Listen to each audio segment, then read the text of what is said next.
Assalamualaikum warahmatullahi wabarakatuh. Alhamdulillah wassalatu wassalamu ala sayyidina Rasulillah wa ala alihi wa sahbihi wa man tabi'ahu wa walah. Fa inna asdaqal hadithi kitabullah wa khairal hadi hadi Muhammadin sallallahu alaihi wasallam. وشر الأمور محدثاتها وكل محدثة بدعة وكل بدعة ضلالة وكل ضلالة في النار.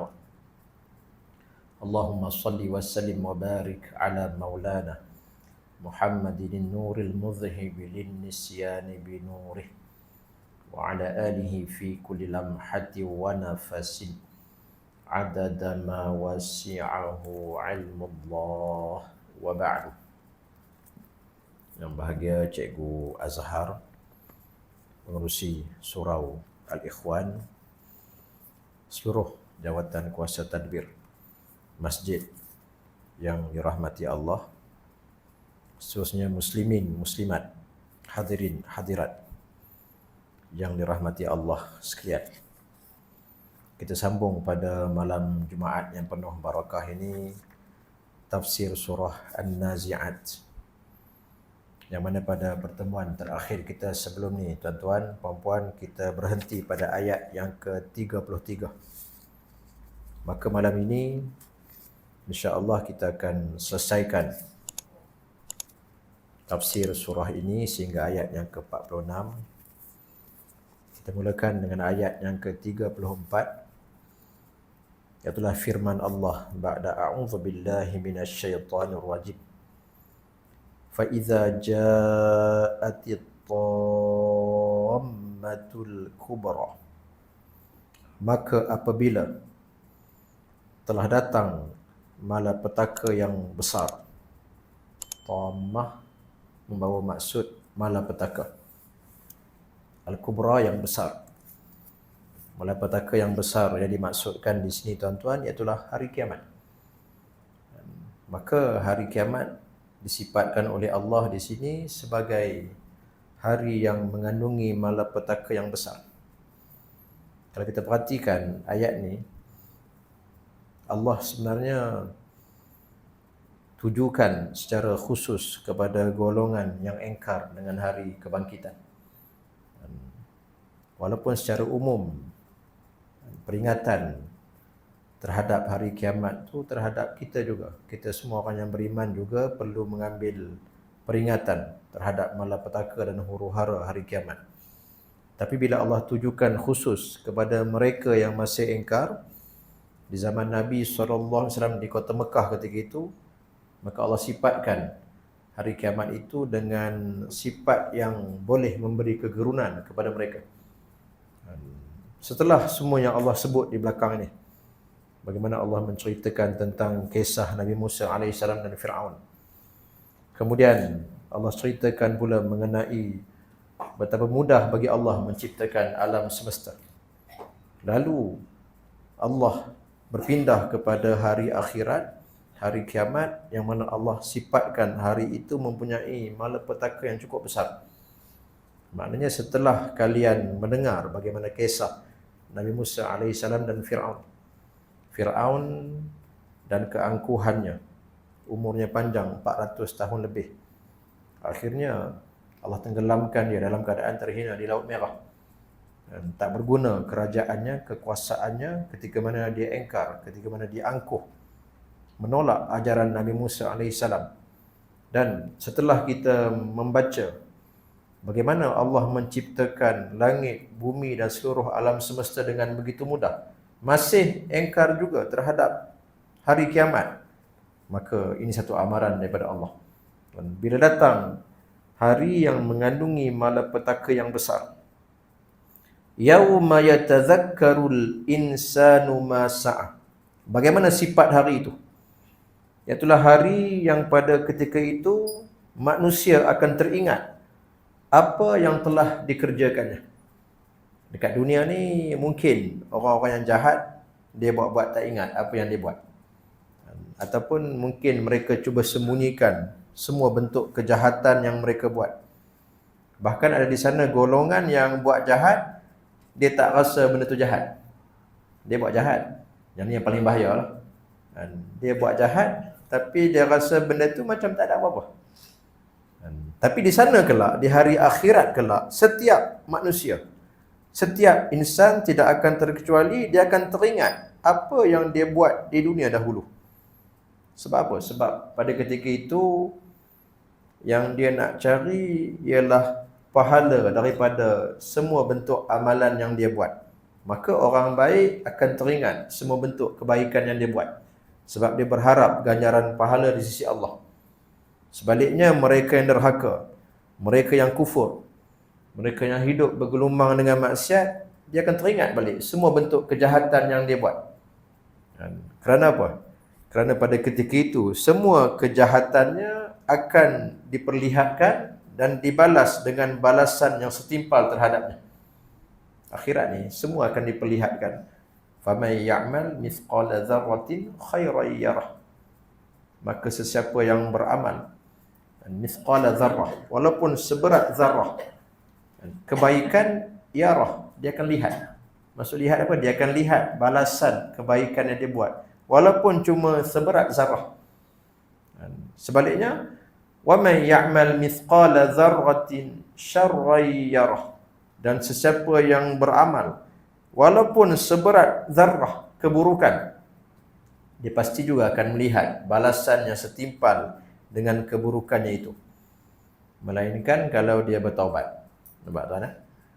Bila dia bertaubat dengan taubat yang nasuha, dan kesalahannya itu ialah kesalahan antara dia dengan Tuhan. Dosa manusia ni ada dosa antara dia dengan Tuhan. Ada juga dosa antara dia dengan sesama manusia. Dosa dengan Tuhan urusannya lebih mudah. Kerana Allah itu Tuhan yang Maha Pengampun, Tuhan yang Maha Pengasih, Tuhan yang Maha Penyayang. Kalau betul-betul seseorang itu bertaubat dengan taubat yang nasuha, melengkapi semua rukun dan syarat taubat. Rukun taubat yang paling besar menyesal, tuan-tuan. An-nadamu taubah, disebut dalam hadis. Penyesalan itu adalah taubat. Maknanya sebesar-besar rukun taubat, sebesar-besar syarat taubat ialah menyesal. Bila ada rasa menyesal tu maknanya dia dah ada perkara yang paling besar untuk membuka jalan taubat dia.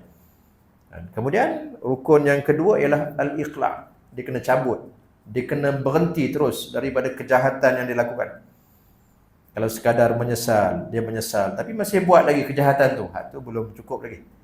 Menyesal, tinggalkan terus benda tu tanpa bertangguh.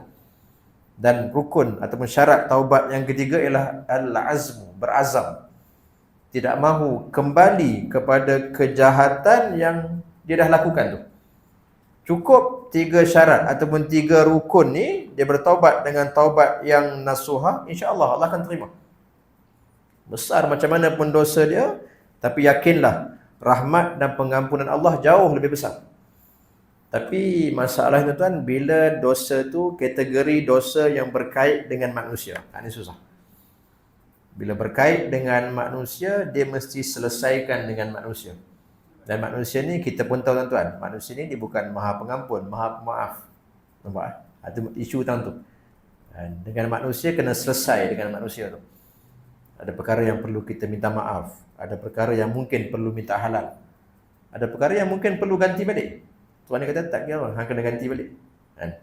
Minta maaf tak cukup dia kata. Kalau tuan mati macam mana pula? Kena selesai kalau jumpa waris dan sebagainya. Urusan dengan manusia ni dia rumit. Dan urusan dengan manusia. Sebab tu dosa dengan Allah, dosa peribadi dia dengan Tuhan, yang tu urusannya lebih mudah. Tapi kalau dosa yang berkait dengan anak Adam, yang berkait dengan manusia, yang ni jaga-jaga tuan-tuan.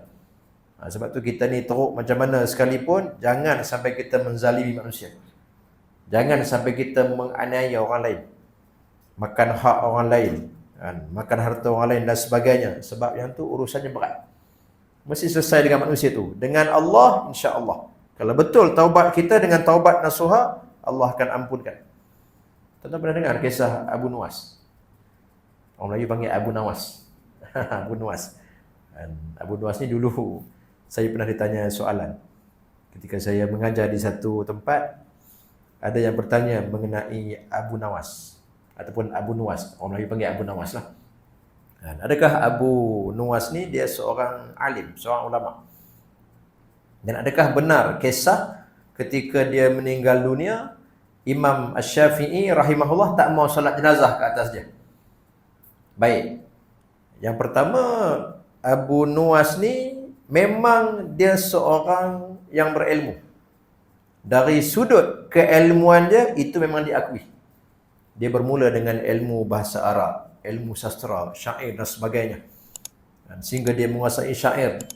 Orang Arab ni kalau kata menguasai syair, mana dia hebat lah.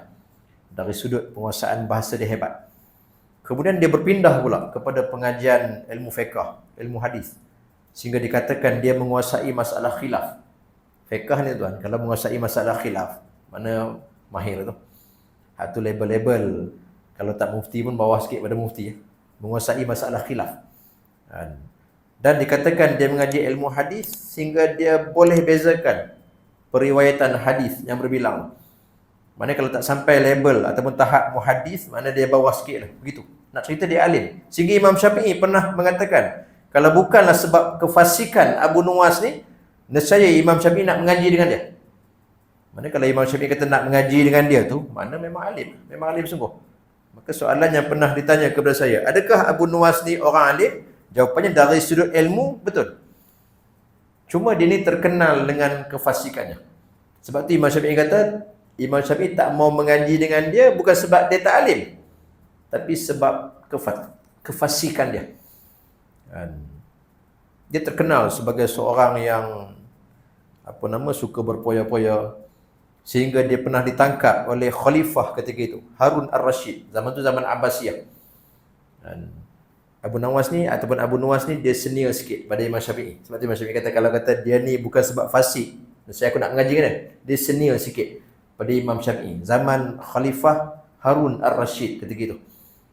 Antara khalifah yang terkenal, Khalifah Abbasiyah yang terkenal, Harun Ar-Rasyid. Jadi Harun Ar-Rasyid ni pernah tangkap dia dan nak jatuhkan hukuman bunuh terhadap dia. Penjara tu memang pernah lah. Tapi dia tarik balik ketika mana ada yang menghujahi Harun Ar-Rasyid. Sebab Abu Nuwas ni dia pernah dengan syair dia tu, dia memuji Arab. Dan dia pernah menyindir mereka yang pergi solat di masjid tu dengan menggunakan syairnya. Antara isi atau mafhum syairnya dia kata apa? Dia kata biarkan mereka, lebih kurang mafhumnya begitu. Biarkan mereka solat di masjid, kita berada di sini. Sebab apa dia kata? Dalam Quran, Allah pernah menyatakan celaka, wail bagi orang yang semayang. Fawailul lil musallin. Betul ya? Dari sudut zahir perkataan ni betul ya? Tapi ayat tu ada sambungan sebenarnya. Tapi dia kata Allah tak pernah kata wail, celaka pun bagi orang minum arak. Dia buat syair, dia buat dalam bentuk syair lah. Zahir perkataan itu nampak betul lah. Nampak betul zahirnya. Tapi realitinya memanglah tak ada wail, fawailun li syaribil khamar masalan. Tidak celakalah bagi orang yang minum arak. Memang tak ada ayat tu. Tapi celaan terhadap arak tu datang dengan berbagai bentuk yang lain. Innamal khamru wal maisiru wal ansabu wal azlamu rijsum min amali syaitan. Sebagai contoh, fajtanibuh. Celaan tu datang dengan bentuk yang lain. Tapi dia kata, Allah pernah kata, wail, celaka bagi orang semayang. Dia kata, biarkan mereka tu. Orang semayang pun celaka orang dia kata. Biarkan kita di sini. Khalifah tangkap dia ketika tu sampai nak jatuhkan hukuman bunuh terhadap dia. Sehinggalah ada yang membela dia dengan hujah-hujah tertentu. Saya nak ringkaskan panjang itu dah. Pokoknya saya nak cerita sampailah waktu dia nak meninggal dunia. Ada yang kata dia ketika meninggal dunia tu dia berada di penjara. Ada yang kata dia dibebaskan ketika itu. Banyak kisah dia dengan Khalifah Harun Ar-Rasyid. Baik, bila tersebar berita kematiannya, saya nak fokus terhadap kisah kematian Abu Nuwas. Imam Syafi'i pun pergilah, Imam Syafi'i pergi. Tapi Imam Syafi'i tak mau semayang jenazah ke atas dia. Sebab apa? Sebab alasan jelas. Alasannya jelas. Sebab kefasikan dia. Sehinggalah ketika mereka nak menguruskan jenazah dia, kok walaupun dia orang Islam, nampak? Jadi mereka uruskan jenazah dia, dia jumpa dekat poket jubah dia satu tulisan syair. Dan bila dibaca syair tu menunjukkan yang dia ni dah bertaubat. Dan syair dia panjang, tapi dia cerita bagaimana dia mengakui kelemahan diri dia, dia mengakui dosa-dosa dia, bagaimana dia menyatakan penyesalan dia, bagaimana dia tulis itu tentang betapa dia berharap terhadap rahmat Allah. Bahkan ada yang mengatakan sebahagian daripada syair dia itulah ilahi lastulil firdaus. Ada yang mengatakan yang tu sebahagian daripada syair dia. Ada yang mengatakan itu dinisbahkan kepada orang lain. Tapi ada juga yang mengatakan antara syairnya ilahi lastulil firdausi ahla sampai habis tu. Itu sebahagiannya. Maka bila ditunjuk syair tu kepada Imam Asy-Syafi'i rahimahullah, Imam Syafi'i baca, Imam Syafi'i menangis. Lalu Imam Syafi'i tanya pada isteri dia kata bila Abu Nuwas tulis ni syair ni? Jadi isteri dia kata pagi tadi. Dia meninggal petang, pagi tu ditulis. Dan Imam Syafi'i baca syair itu menangis. Lalu Imam Syafi'i pun ubah fikiran dia. Asal tak mau semayang, last sekali dia semayang ke atas jenazah Abu Nuwas. Dan tuan-tuan boleh faham, bila ulama sebesar Imam Syafi'i semayang, maknanya anak murid dia ikut semua. Nampak? Maksudnya kalau Imam Syafi'i pergi semayang tu, anak murid dia semua akan ikut. Dan di situ menunjukkan apa? Saya nak cerita, kalau kita kaji balik, Abu Nuwas ni, walaupun dia ketika hidupnya terkenal sebagai seorang yang fasik, tapi dia tidak menganiaya orang. Kita tak nampak dia ni seorang yang menzalimi orang, makan harta orang. Dia cuma hidup dia berpoya-poya begitu. Tapi dia seorang yang berilmu. Dia berilmu tapi dia tenggelam dalam kelalaian dia. Walaupun begitu, ketika dia nak mati, nampak Allah tunjukkan dia jalan supaya kembali semula kepada jalan yang benar, dan Allah ilhamkan dia untuk menulis syair itu. Sampai Imam Syafi'i baca, Imam Syafi'i menangis. Dan Imam Syafi'i ubah fikiran. Akhirnya Imam Syafi'i semayangkan ke atas jenazah dia. Itu antara kisah kematian Abu Nuwas yang nampak zahir di situ, tanda bahawa Allah kurniakan dia husnul khatimah ketika mati. Saya nak cerita apa? Nak ceritanya, dosa seseorang tu besar macam mana sekalipun, tapi kalau tak berkait dengan orang, dia tak aniaya orang, tak zalimi orang, tak makan harta orang dan sebagainya, dosa antara dia dengan Tuhan saja, urusannya lebih mudah. Bahkan bila Allah nak beri kebaikan kepada dia, Allah pasti akan ilhamkan orang tu. Dia akan bertaubat juga sebelum dia mati. Dia tak akan bertaubat juga.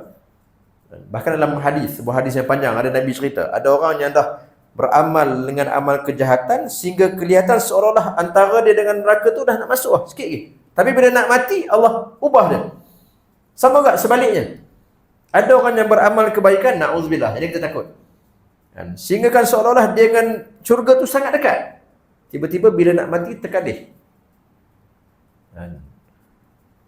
Dan Imam Ibn Hajar Al-Haytami rahimahullah ketika mensyarahkan hadis ni, kata Imam Ibn Hajar Al-Haytami, rahsianya ialah kadang-kadang ada orang yang dia buat jahat. Mana dia buat jahat tu sebab dia tewas dengan hawa nafsu dia, syahwat dia.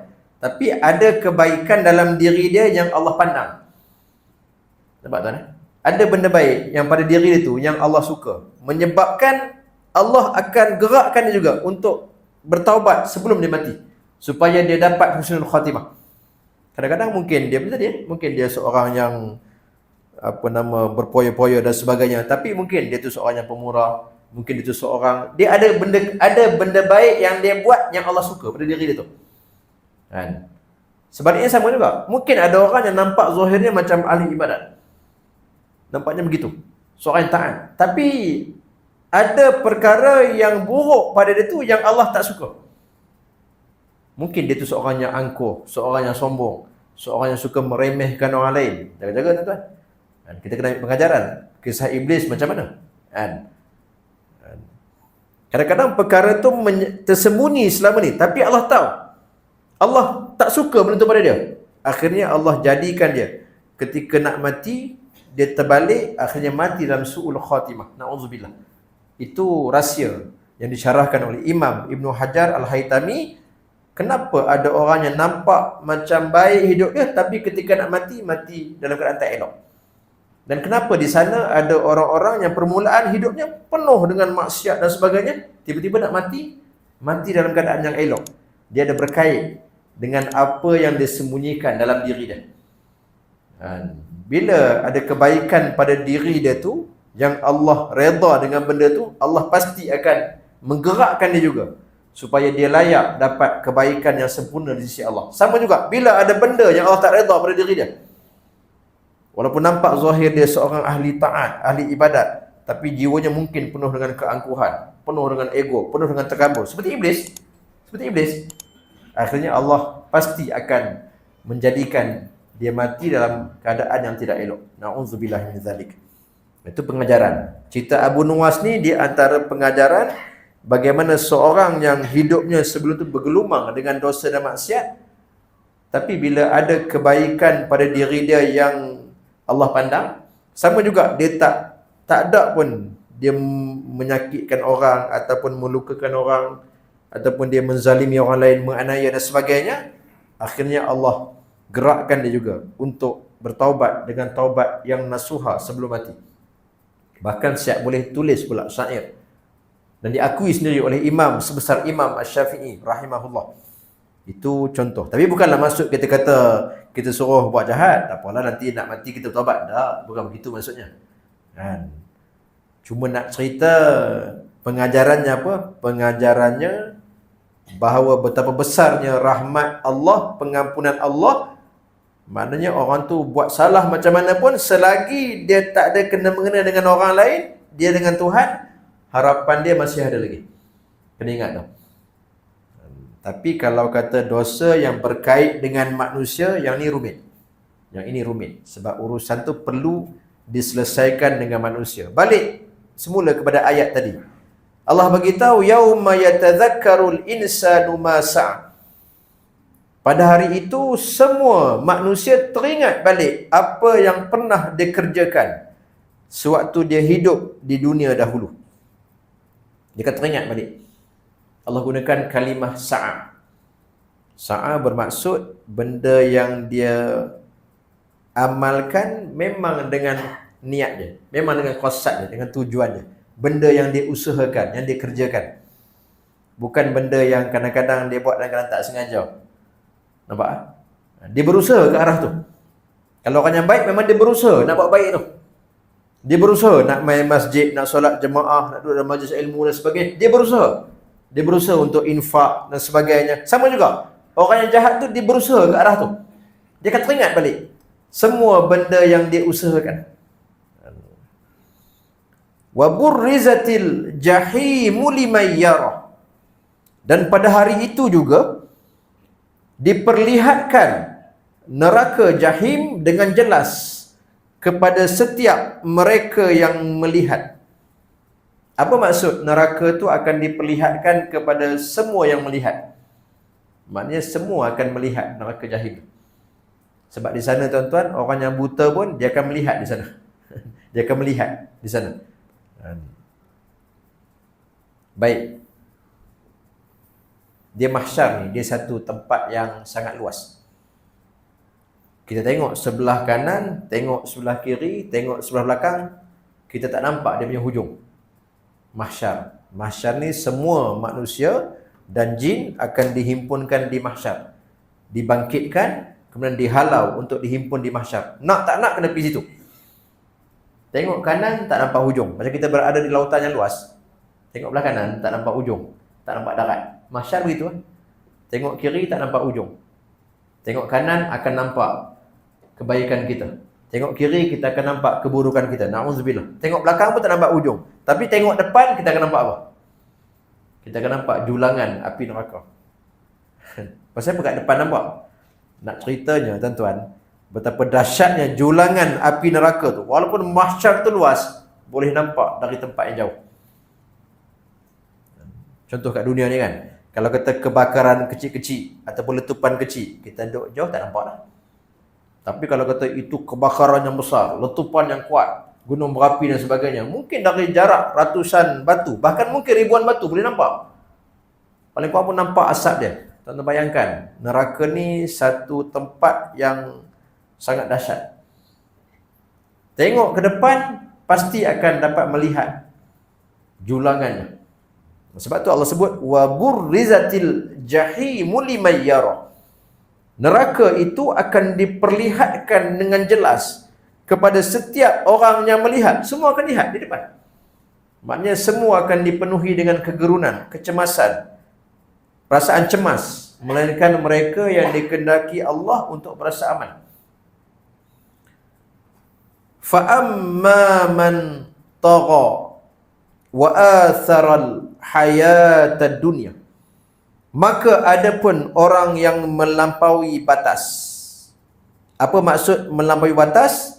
Yang pertama, dia takabur. Dia bersifat takabur, bersifat angkuh sehingga dia melampaui batas. Batas ni, hidup kita ni dia ada batas ni tuan-tuan. Ada had. Bahasa Arab sebut had, batas. Ada batas. Jangan kita langgar batas ni. Kalau langgar batas ini, maknanya kita dah pergi kepada perkara yang haram. Di sana ada golongan manusia yang angkuh, yang sombong, yang takabur sehingga dia melampaui batas. Dan pelampauan batas itu sampai membawa kepada kekufuran. Sampai membawa kepada kekufuran. Wa atharal hayatad dunya. Dan dia lebih mengutamakan kehidupan dunia. Bila dia melampaui batas dengan sifat takabur, sombong, angkuh yang ada pada dia tadi, sehingga membawa kepada kekufuran. Mula-mula kufur nikmat. Lama-kelamaan dia akan membawa kepada kufur hakiki. Kufur nikmat ketika mana dia gunakan nikmat yang Allah kurnia kepada dia untuk menderhakai Allah. Allah beri nikmat. Setiap hari Allah bagi dia makan, bagi dia minum, bagi dia sihat dan sebagainya. Dengan nikmat yang Allah kurniakan tu, dia makin menderhakai Tuhan. Dia makin lawan perintah Tuhan. Itu namanya kufur nikmat. Kufur nikmat ni kalau dibiarkan, lama-kelamaan dia akan jadi kufur hakiki. Kafir betul lama-lama. Permulaannya kufur nikmat. Tapi lama-kelamaan dia akan membawa kepada kufur hakiki. Sebab tu mereka yang melampaui batas, disebut dalam tafsir, mula-mula dia takabur. Kemudian dia melampaui batas. Dia langgar yang haram. Akhirnya bila dia biar, jadi kufur betul. Dan mereka ni sifatnya apa? Mereka sentiasa mengutamakan kehidupan dunia berbanding akhirat. Dunia yang dekat. Dunia dinamakan sebagai ad-dunia. Ad-dunia satu dengan maksud yang lebih dekat. Sebab dunia dibandingkan dengan akhirat, dunia dekat. Akhirat kita pandang jauh. Dan dunia juga dinamakan sebagai dunia. Ad-dunia merujuk kepada perkara itu lebih rendah dan hina. Dia hina berbanding akhirat. Dia rendah berbanding akhirat. Sebab akhirat sentiasa yang lebih hebat. Sentiasa yang lebih mulia. Sentiasa yang lebih tinggi. Bila mereka mengutamakan dunia, maknanya mereka mengabaikan akhirat. Mengutamakan dunia sehingga mereka meninggalkan persiapan untuk hidup yang kekal abadi di akhirat. Baik, golongan yang macam ni kata Allah, fa innal jahima hiyal ma'wa. Maka sesungguhnya neraka jahim tadilah tempat tinggalnya. Neraka yang diperlihatkan tadi, Allah sediakan untuk siapa? Dia merupakan tempat tinggal, tempat kediaman bagi mereka yang angkuh, yang sombong, yang melampaui batas, yang melanggar had haram yang Allah letakkan, yang syariat tetapkan, akhirnya membawa kepada kufur. Mula-mula kufur nikmat, lama-lama kufur hakiki. Dan mereka mengutamakan kehidupan dunia berbanding akhirat. Mereka mengabaikan persiapan untuk menuju akhirat. Akhirnya bila mereka sampai ke akhirat, tidak ada sebarang bekal yang mereka nak manfaatkan di sana. Kenapa? Kerana tujuan hidup mereka hanyalah dunia semata-mata. Hidup mereka kat dunia, mengusahakan dunia, hanya untuk dunia. Jadi bila dia mati, segala bentuk kelazatan dunia terputus. Perlumbaan dunia ni tuan-tuan, dia tidak akan berhenti bagi orang yang macam ni. Sehinggalah dia mati. Itu disebut dalam surah At-Takatsur. Alhaakumut takatsur hatta zurtumul maqabir. Telah melalaikan akan kamu oleh at-takatsur. Takatsur ni makna perlumbaan. Memperbanyakkan harta benda semata-mata untuk menikmati harta benda tu. Mana benda tu semata-mata untuk benda tu. Bukan untuk digunakan, untuk dimanfaatkan sebagai alat untuk disampai ke akhirat. Dan perlombaan tu takkan berhenti sampai melainkan hatta zurtumul maqabir, sehinggalah kamu masuk dalam kubur. Dia akan berhenti ketika dia terpaksa berhenti. Sebab apa? Masuk kubur tak boleh buat apa. Ini sama juga terbenar dalam sebuah hadis yang lain yang Nabi kata apa? Kalau anak Adam ni, kalau manusia ni dia ada satu lembah daripada emas, nescaya dia nak lembah yang kedua. Lembah emas tuan-tuan. Bukan kata satu peti emas. Satu peti emas tu sikit lagi ya. Kalau Allah beri dia lembah emas, dia nak lagi satu lembah yang lain. Maknanya kegilaan dia terhadap dunia tu takkan terhenti. Melainkan apa? Sehinggalah apa? Sehinggalah dia masuk ke dalam tanah. Dia cuma akan berhenti ketika dia mati saja. Maka ketika tu dia akan berhenti dalam keadaan terpaksa berhenti. Dan mati itu merupakan satu perkara yang Nabi sebut hadhimil lazzat. Nabi sebut akthiru min zikri hadhimil lazzat. Perbanyakkanlah mengingati sesuatu yang memutuskan segala kelazatan. Maknanya lazat duniawi ni dia akan terhenti dengan sebab mati. Maka mereka yang hidupnya semata-mata untuk dunia, semata-mata untuk memenuhkan keinginan nafsu syahwat dunia, bila dia mati, dia akan mati dalam keadaan yang sangat sakit sebab dia berpisah dengan benda yang dia sangat cinta. Dan dia menuju ke sana dalam keadaan tidak ada bekal akhirat. Sebab apa? Bekal akhirat dia merujuk kepada persediaan rohani. Betul tak? Sebab tu kita kena faham, kita manusia ni ada unsur jasmani, ada unsur rohani. Unsur jasmani kita penuhkan, kita makan, kita minum, kita nikmati semua perkara yang Allah halalkan, tapi kita tahu benda tu bukan kekal abadi. Benda tu kita akan tinggalkan. Maka semua yang kita nikmati itu kita fikir macam mana nak jadikan perkara tu bermanfaat untuk kita di sana. Maka kita makan dan minum dengan niat kita supaya membantu kita untuk taat kepada Allah. Dan mereka yang mengusahakan harta, mereka fikir macam mana nak jadikan harta tu membantu dia untuk makin dekat kepada Allah. Nampak tak? Orang yang macam ni kalau kata dia mati, kelazatan duniawi terputus, tapi dia kekal bersama kelazatan rohani di sana. Sebab roh tak mati. Mati tu cuma berpisah roh dengan jasad. Jasad mati, roh mati tuan-tuan. Roh tak mati. Maka kalau dia ada bekalan roh, dia akan kekal dalam keadaan seronok. Mereka yang mementingkan kepentingan jasad semata-mata, nafsu syahwat, jasadnya mati, dia pun mati. Rohnya kosong, tak bawa apa-apa. Maka orang yang macam ni, Allah beritahu, mereka yang mengutamakan kehidupan dunia sehingga mengabaikan akhirat, kosong, bekalan akhirat yang tidak ada, fa innal jahima hiyal ma'wa. Nerakalah tempat kediamannya. Na'udzubillah. Ini golongan yang celaka. Sebaliknya Allah beritahu, wa amman khafa maqama rabbih wa nahan nafsa 'anil hawa. Dan adapun orang yang takut kepada kebesaran Tuhannya, dia takut. Kuncinya apa tuan? Kuncinya Allah sebut, yang pertama dia takut. Dia ada rasa khauf, takut. Takut tu akan membimbing dia untuk sentiasa berhati-hati supaya tak melanggar had, batas yang Allah haramkan tadi. Sebab tu takut tu kena ada. Hidup kita ni tuan-tuan, ulama kata di dunia ni kita kena jadi seperti burung yang terbang dengan dua sayap. Satu sayap takut, satu lagi sayap raja, harap. Ar-raja wal khauf. Kena dua-dua kena ada. Dan takut kena ada. Kalau tak ada takut, yang tu dilanggar semua tu.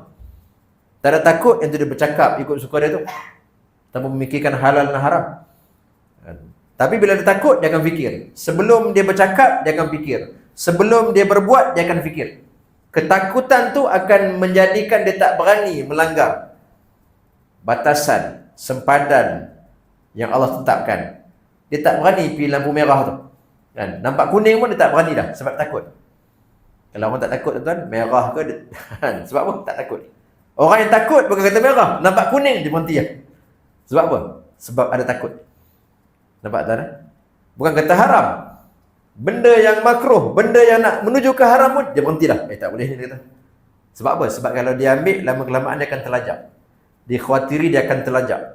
Sebab tu takut tu penting. Allah kuncinya, sesiapa yang takut terhadap Tuhannya, dia takut, dia memikirkan, takut kepada kebesaran Tuhannya, dan takut tu membawa dia kepada apa? Wanahan nafsa anil hawa. Dan dia menahan dirinya daripada keinginan hawa nafsunya. Hawa nafsu dia teringin. Nampak? Teringin nak benda haram. Teringin nak nikmati benda tu dengan cara yang mudah. Orang kata benda ni boleh dapat dengan cara yang mudah. Tak perlu bersusah payah. Tapi benda ini haram. Teringin, nafsu dia teringin. Tapi dia tahan keinginan tu.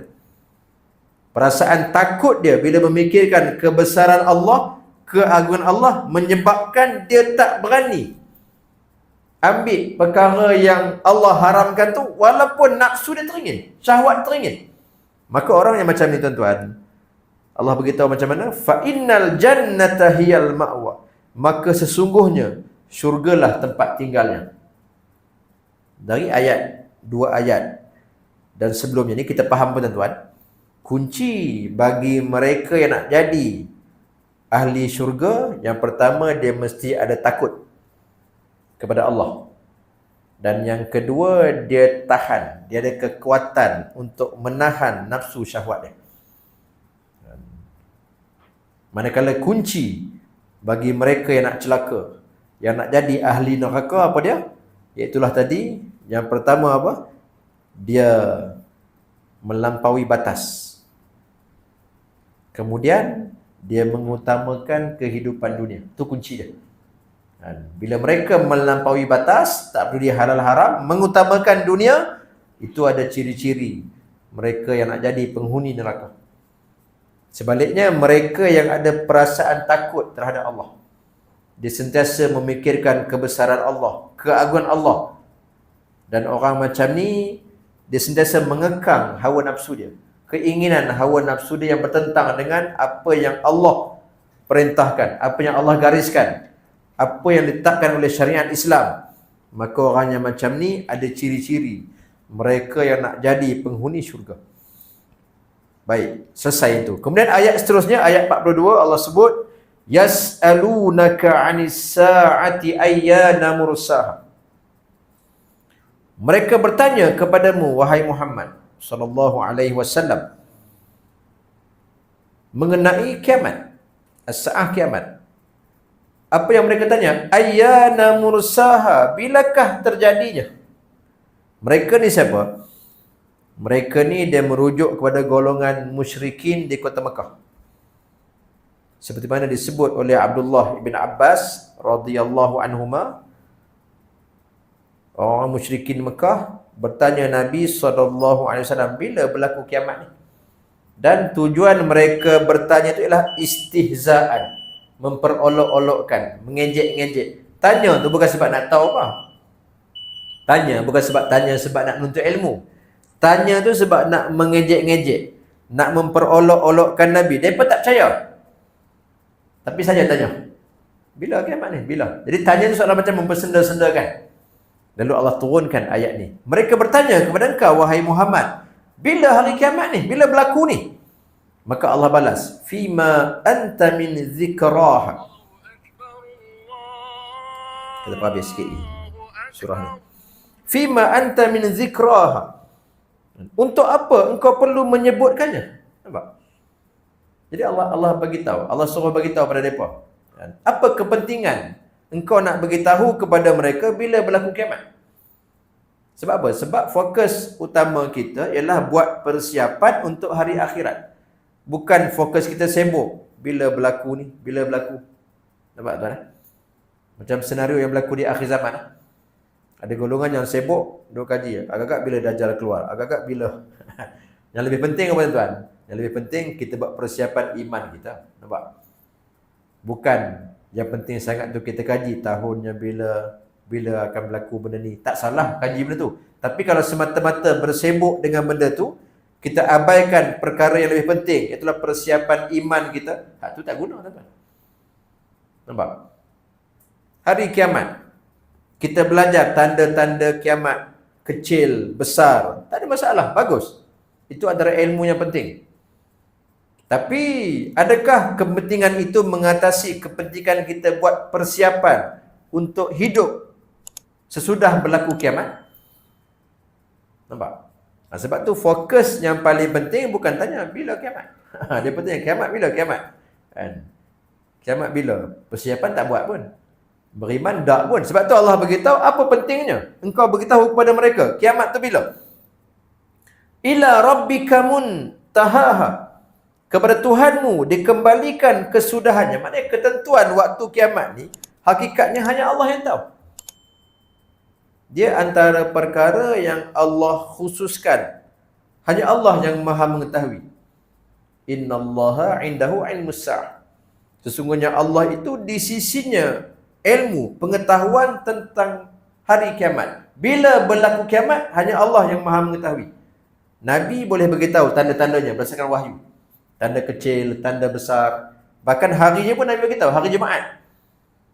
Tapi bilakah berlaku, tarikhnya bila, itu perkara yang dikhususkan dalam ilmu Allah. Hanya Allah yang mengetahui bila tarikh berlaku kiamat. Dia bertanya, kiamat bila? Dia bertanya, kiamat bila? Dia bertanya. Allah beritahu, apa penting, apa faedahnya? Engkau beritahu mereka kiamat bila pun, apa faedahnya? Sedangkan ilmu tentang kiamat tu dikembalikan kepada Tuhan. Hanya Tuhan saja yang tahu. Maknanya kalau betul-betul hampa rasa penting hidup sesudah berlaku kiamat, kembali kepada Tuhan. Sembah Tuhan dengan cara yang betul. Perbetulkan iman kita dengan Tuhan. Itu yang paling penting. Sebab kita akan kembali kepada Tuhan. Innama anta munziru may yakhsha. Sesungguhnya engkau, wahai Muhammad sallallahu alaihi wasallam, hanyalah pemberi peringatan bagi siapa yang takut kepadanya, yakni hari kiamat. Tugas Nabi bukan nak beritahu kiamat tu sekian-sekian, tarikhnya sekian, bulan sekian, tahun sekian. Itu bukan tugas Nabi. Nampak tak? Itu tugas peramal. Ahli ramal. Nabi ni bukan peramal.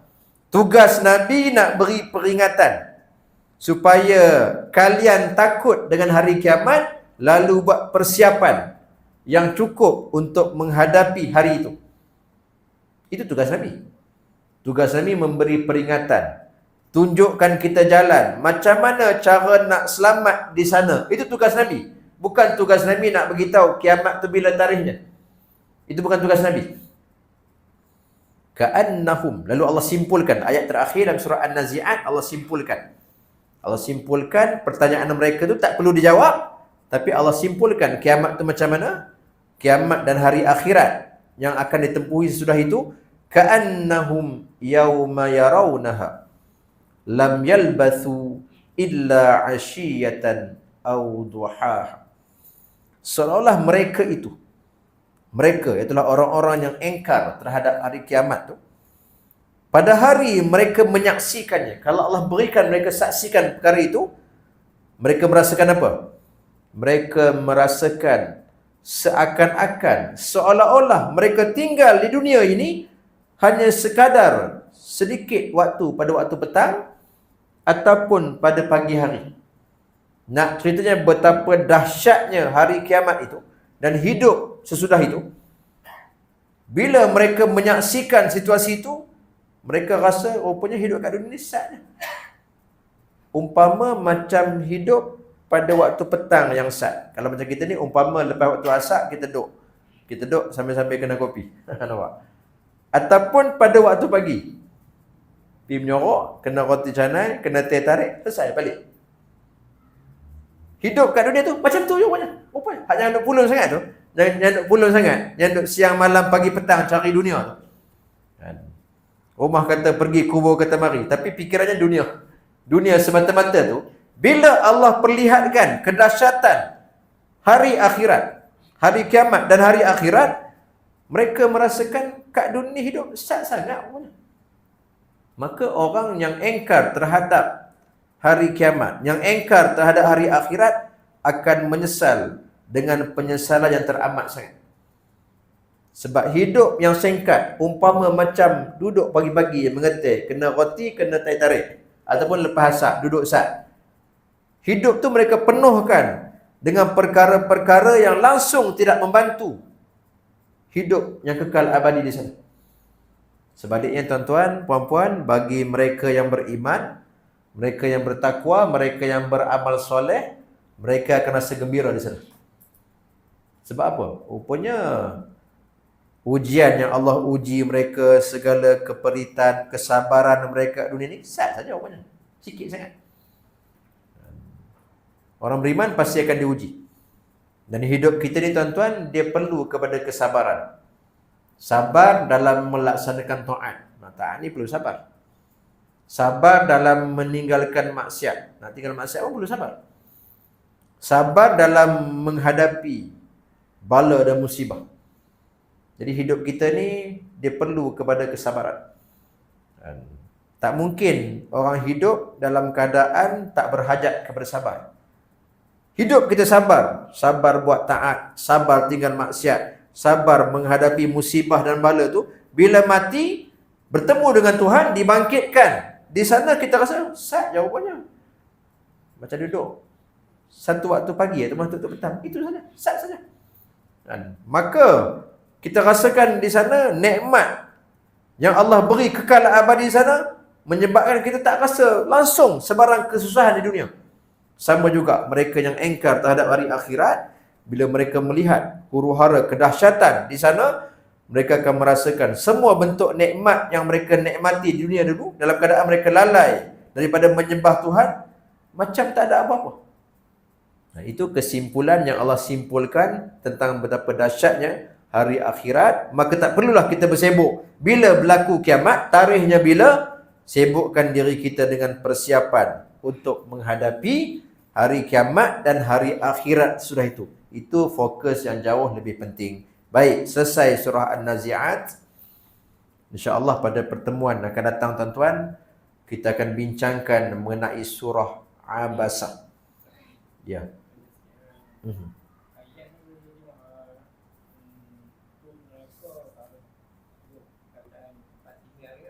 Tempat tinggal. Al-Ma'wa. Baik. Soalan yang bagus. Tengok Allah gunakan kalimah Al-Ma'wa, tempat tinggal. Neraka pun Allah sebut tempat tinggal, syurga pun tempat tinggal. Kalau syurga tempat tinggal, itu okey. Nampak tuan? Tapi kalau neraka tempat tinggal, agak-agak siapa nak tinggal di neraka? Di situ sebenarnya ada satu sindiran. Ada satu, kalau bahasa kita ni kita panggil satu perlian yang rapat, perlian rapat ni. Macam kita kata lah, kan. Bila orang tunjuk kita tempat tinggal, kita nampak rumah tu selesa sebagainya, tak apa kita faham. Tapi kalau orang kata tempat tinggal hang ni, kan, tempat yang busuk, dekat tempat buang sampah, penuh tai dan sebagainya, tempat tinggal, maknanya apa? Itu sebenarnya ada satu sindiran, satu perlian, mengajak kita berfikir. Mereka yang melampaui batas, mereka yang kufur, mereka yang mengutamakan kehidupan dunia, sagi tempat tinggal mereka tu api. Adakah orang nak tinggal dalam api? Tak ada. Orang yang berakal sempurna tak ada tinggal dalam api. Tapi Allah sebut tempat tinggal.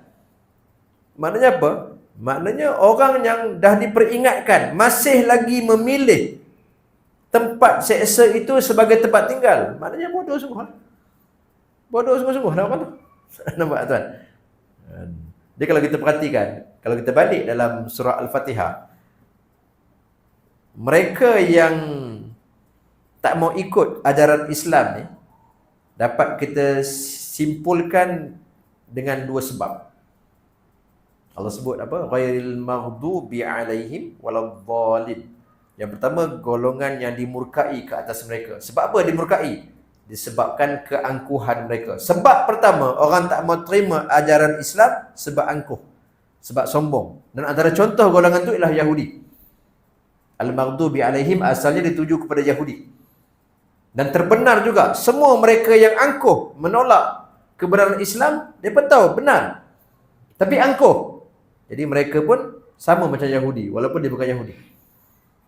Yang kedua, sebab manusia tak beriman dengan ajaran Islam ni, ajaran yang dibawa oleh Nabi SAW, tak mau menerima kebenaran Al-Quran, disebabkan bodoh. Waladhdallin, nampak? Dan kita tak mau jadi orang-orang yang sesat disebabkan kebodohan. Antara contoh mereka yang bodoh ialah golongan Nasrani ataupun Nasara. Jadi ad-dhalin tu asalnya tuju kepada Nasara, Nasrani.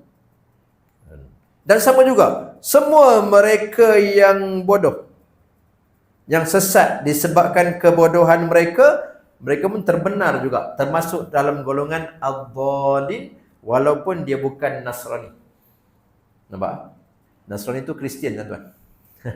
Nasrani itu Kristian. Kalau orang tanya kita, dah tanya soalan ni, saya nak timbulkan persoalan sikit. Kalau orang tanya orang Yahudi dengan orang Nasrani, ayat ni habis dah kan? Kalau orang tanya orang Yahudi dengan orang Nasrani ada masuk syurga tak? Dan sebenarnya isu ni isu yang complicated. Isu yang rumit. Tapi sebab dah ditularkan, tak salah kita bincang. Kita bincang secara ilmiah. Kalau orang tanya orang Yahudi, orang Nasrani, ada tak masuk syurga? Nak jawab macam mana tu? Jawapannya, kita boleh jawab ya, kita boleh jawab tak. Itu dia punya. Sebab saya kata isu ni complicated. Orang awam sepatutnya tak didedahkan dengan benda tu. Tapi bila benda tu ditularkan, kena faham ya, kena beri faham. Kalau jawab ya pun betul, kalau jawab tak pun betul. Sebab apa saya kata kalau jawab ya betul? Sebab dalam hadis Nabi sebut. Nabi kata apa? Umat Yahudi berpecah kepada 71 golongan. Bukan. Betul 71. Umat Yahudi Nabi sebut berpecah kepada 71 golongan. Nabi gunakan kalimah Yahudi. Waftaraqatil yahudu. Kan? Berpecah orang-orang Yahudi kepada 71 golongan. Satu masuk syurga, baki 70 berada dalam neraka. Maknanya ada golongan Yahudi masuk syurga. Sebab tu saya kata kalau jawab ya, betul. Tapi nanti dulu. Benda ni kena cerita habis. Kalau tak cerita habis, tergantung. Tergantung. Sebab tu kalau orang kata, pasal apa ustaz tu kata dulu, dia kata ada Yahudi Nasrani masuk syurga? Betul sebenarnya. Kalau memahami konteks dia, betul. Dan tu yang dia kata tak, betul juga. Yang kata ya pun betul, yang kata tak pun betul. Kena faham konteks dia. Sebab tu saya kata benda ni dia benda yang complicated. Orang pening kepala benda tu. Tapi bila ditularkan, kita kena terangkan. Tapi kalau orang ahli ilmu, dia faham dia tu. Nabi sebut, Nabi guna kalimah Yahudi. Kemudian Nabi sebut orang Nasrani, orang Nasara berpecah kepada 72 golongan. Nabi gunakan kalimah Nasara, Nasrani. Mufrad dia Nasrani, dia punya plural Nasara. Sama.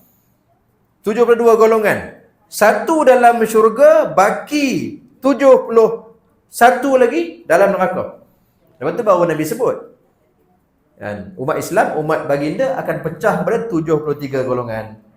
Dan satu saja yang selamat, baki 72 dalam syurga. Tak apalah, kita tak apa, kita faham itu. Cumanya kalau kita faham zahir hadis tadi, hadis riwayat Imam Ibnu Majah tadi, orang Yahudi ada masuk syurga, orang Nasrani ada masuk syurga. Betul? Ya betul, sebab Nabi sebut. Tapi maksud Nabi itu sebenarnya apa tuan-tuan? Maksud Yahudi itu merujuk kepada mereka yang berpegang kepada ajaran Nabi Musa AS ataupun ajaran Taurat ketika itu, pada ketika itu. Nampak? Itu maksud Nabi. Adapun setelah Quran diturunkan, setelah Nabi SAW dibangkitkan, Yahudi bukan dipaham dengan maksud Yahudi itu lagi. Buktinya Yahudi dalam Quran datang dengan celaan. Kalimah Yahudi dalam Quran datang dengan celaan. Nampak? Sama juga, Nabi sebut Nasara, Nasrani, masuk syurga. Maksud Nasrani atau Nasara di situ, mereka yang menjadi pengikut Nabi Isa AS dan berpegang dengan ajaran Injil ketika itu. Ketika itu. Faham tak? Bukan setelah Quran turun. Lepas Quran turun sempurna, Nabi dah keluar, tak pakai Nasrani kita tu. Buktinya, bukti paling nyata, Nabi Isa AS turun di akhir zaman, dia bawa Injil tak? Dia tak bawa Injil pun. Dia tak bawa Injil pun. Maknanya bila Quran dah turun, Nabi kita dah dibangkitkan, Taurat dengan Injil tu kita beriman, kita Allah. Tapi kita tak pakai dah. Syariat dalam tu tak pakai dah, dah dimansuhkan. Makanya bila orang tanya, betul ke ada orang Yahudi, orang Nasrani masuk syurga? Jawapannya betul, sebab Nabi kata ada. Tapi maksud Yahudi itu Maksud Nasrani situ, mereka yang berpegang dengan ajaran Taurat Nabi Musa alaihissalam dan ajaran Injil Nabi Isa alaihissalam ketika itu. Makna sebelum Quran turun. Adapun Yahudi Nasrani hari ni, itu tak ada. Bila kita faham konteks Yahudi Nasrani hari ni masuk syurga, jawapannya tak. Sebab tu saya kata, kalau tanya adakah orang Yahudi Nasrani masuk syurga, kalau kita jawab ya pun betul, merujuk kepada Yahudi Nasrani yang asal tu. Kalau kita tak pun betul, memandang kepada uruf Yahudi dan Nasrani pada hari ini. Bila sebut Nasrani hari ini, orang tak akan faham. Mereka yang pegang pahaman Trinity. Betul tak? Nasrani yang dimasukkan masuk syurga tadi, mereka yang pegang ajaran tulen daripada Injil, mentauhidkan Allah. Jadi mereka mentauhidkan Allah. Mereka pun Islam sebenarnya. Cuma istilah Nasrani ketika itu merujuk pada itu. Kalau hari ini Yahudi Nasrani, dalam Quran penuh dengan celaan.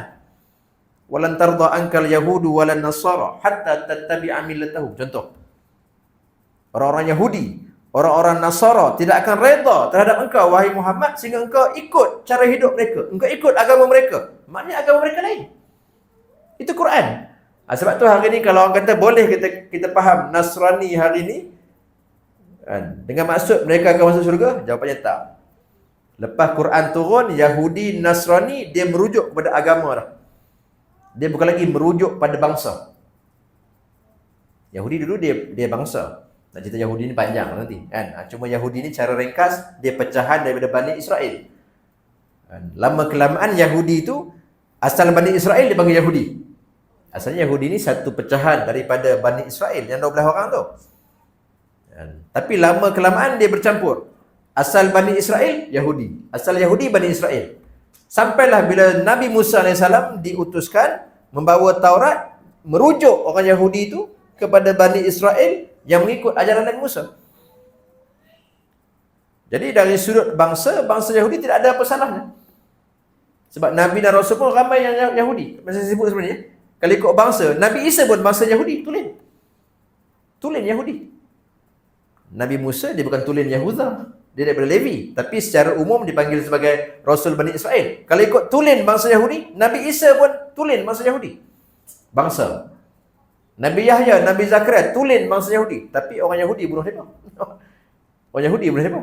Nabi Isa orang Yahudi nak bunuh dia. Padahal dia tulen Yahudi. Dia tulen bangsa Yahudi. Dulu Yahudi itu dia merujuk kepada bangsa. Kemudian dia merujuk kepada pengikut Nabi Musa AS. Maka tak heranlah ada yang masuk syurga. Tapi hari ini bila sebut Yahudi, dia merujuk kepada agama. Dia bukan sekadar bangsa. Nampak tak? Sama juga, hari ini bila sebut Nasrani ataupun Nasara, orang tak faham dah Nasrani itu pengikut tulen ajaran Injil ketika itu. Hari ini bila orang sebut Nasara, Nasrani, orang akan faham, dia mesti pegang pahaman Trinity. Nampak tak? Confirm dah. Sebab tu huruf hari ini membawa kita kepada apa? Tak boleh kita gunakan istilah Yahudi ataupun Nasrani kepada mereka yang mentauhidkan Allah. Sebab orang takkan faham Yahudi hari ini, melainkan Yahudi, agama Yahudi tu. Orang takkan faham Yahudi tu yang asal tu. Yahudi, bangsa Yahudi. Orang tak faham dah. Bila hari ini bila sebut Yahudi, sebab tu Quran datang Yahudi dengan celaan. Quran datang Nasara dengan celaan. Bahkan dalam hadis Nabi sebut sendiri. Kamu akan ikut jejak langkah orang terdahulu. Contohnya Nabi sebut. Sehingga kalau apa shibran bi shibrin, sejengkal demi sejengkal. Wa zira'an bi zira'in. Sehasta demi sehasta. Sampai kalau mereka masuk dalam lubang biawak, hampa akan masuk juga. Masuk lubang biawak. Lubang biawak tu lubang yang kotor. Dalam kotor, sempit pula. Mana kalau ada orang masuk, orang bodoh. Tapi mereka masuk, hampa masuk juga. Mereka buat benda bodoh pun, hampa buat juga. Nampak tak? Sahabat tanya. Al-Yahudu wan Nasara, adakah yang Tuhan masukkan orang Yahudi dan Nasara? Nabi kata, faman, siapa lagi? Jadi main mana Yahudi Nasrani kalau lepas Nabi keluar masuk surga? Tak ada. Nabi kata Yahudi Nasara ni akan menyesatkan kita. Nampak tak? Sebab tu saya kata konteks hari ni bila sebut Yahudi Nasara, dia tak dipaham lagi mereka yang mentauhidkan Allah. Sebab tu saya kata isu tu dia complicated. Ramai yang keliru. Ramai yang keliru. Keliru antara penggunaan istilah dan keliru macam mana nak gunakan. Jadi cara betul guna hari ni tak boleh kita kata Yahudi dan Nasara merujuk pada orang yang mentauhidkan Allah. Itu cara paling senang. Walaupun asal istilah kita boleh kata, saya masukkan Nasara yang memang boleh. Tapi orang faham itu tak? Orang takkan faham je tu. Cara cakap mudah, kita kata orang mentauhidkan Allah, orang Islam. Senang. Nampak? Itu cara cakap yang mudah. Dari segi ilmiah, nak bahas dari sudut bahasa, memang macam betul. Kita sebut dia dah. Memang kalau ikut orang Nasara awal tu, pengikut Nabi Isa betul, masuk syurga. Ada. Orang Yahudi awal, pengikut asal Nabi Musa, masuk syurga. Ada. Tapi hari ni tak dipaham begitu. Bahkan macam saya sebutlah, kalau kata Injil tulen ada hari ni pun, kita ikut dalam tu, tinggal Quran, sesat kita. Sebab tu Nabi Isa alaihissalam turun tak bawa Injil. Kena ingat tu. Bila Nabi Isa turun tak bawa Injil, cukup. Itu sebagai hujah yang paling besar. Bahawa Quran turun sebagai kitab suci yang lengkap, menasahkan, membatalkan semua syariat yang terdapat dalam kitab-kitab sebelum tu. Adapun akidah sama, akidah tak ada beza. Semua akidah Nabi dan Rasul mentauhidkan Allah. Cuma dari sudut hukum hakam, perincian hukum hakam yang tu ada beza. Maka bila Quran turun, yang lain terbatal. Kalau hampa kata hampa dakwah, hampa pegang dengan Injil lagi atau Taurat lagi, hampa bohong. Sebab kalau betul hang ikut Injil, hang mesti beriman dengan Quran. Betul tak? Kalau betul hampa pegang dengan Taurat, hampa mesti beriman dengan Nabi akhir zaman. Jadi hampa punya klaim tu dusta. Kalau masih berdegil dengan pendustaan kalian, tunggu Nabi Isa turun. Nampak? Nama Nabi yang hampa jadikan sebagai pembohongan tu, dia sendiri akan turun. Dan bila dia turun di depan mata, itu sebenarnya peluang terakhir untuk mereka beriman. Peluang terakhir. Nabi yang selama ni mereka gunakan, mereka lakukan pembohongan atas namanya, mengatakan pula dia anak Tuhan, dia sendiri akan turun menafikan dakwaan tu. Yaksirus salib, dia akan mematahkan salib. Simbol kepada apa? Simbol kepada dia membatalkan pahaman Trinity, akidah Trinity yang mereka bawa. Baik, kita berhenti setakat tu. Wallahu a'lam bis-shawab wal marji'u ila Allah.